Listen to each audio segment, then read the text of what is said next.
What if the person you thought was the victim was actually the master manipulator? Today, we're exposing the real Ryan Anderson and revealing the lies that fooled us all. We're pulling back the mask and showing you the truth, with receipts. Smash that like and subscribe for more breakdowns of predatory manipulation disguised as love and affection. Let's talk about covert and inverted narcissism. While not official diagnoses in the DSM-5, these terms are huge in the world of psychology and true crime. You simply can't understand men like Ryan without knowing how covert and inverted narcissism work.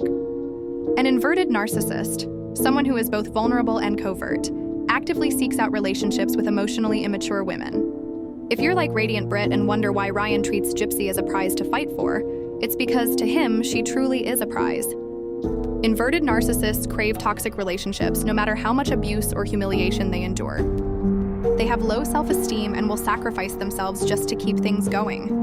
That's exactly why Ryan sticks around. Becca Scoops and Toddy One Skip have asked why Ryan won't wake up and turn on Gypsy like Fancy did. Here's the answer. Inverted narcs filter everything through their toxic partner's perspective. For Ryan, that's Gypsy. Ryan never moves on. He seems stuck under Gypsy's spell, ready to be pulled back at any moment. Some people call that love and devotion, but it's really codependence, not genuine affection. Codependents stay because they fear being alone and feel empty without their toxic partner. The only thing Ryan values more than emotionally immature women is his public image as the wronged, loyal husband, the white knight who only wanted to love Gypsy. If that sounds like a fairy tale, it's because it is. In reality, Ryan is extremely manipulative, plays the victim, craves admiration, and hides it all behind self-pity. That's why I believe he became a teacher and worked in the medical field. Remember the allegation about him getting fired for going off on a student? That's just the mask slipping and the real Ryan coming out. Ryan addressed the email about inappropriate acts with his ex in front of her child by using distancing language, calling Gypsy that girl, and claiming she makes things up out of jealousy.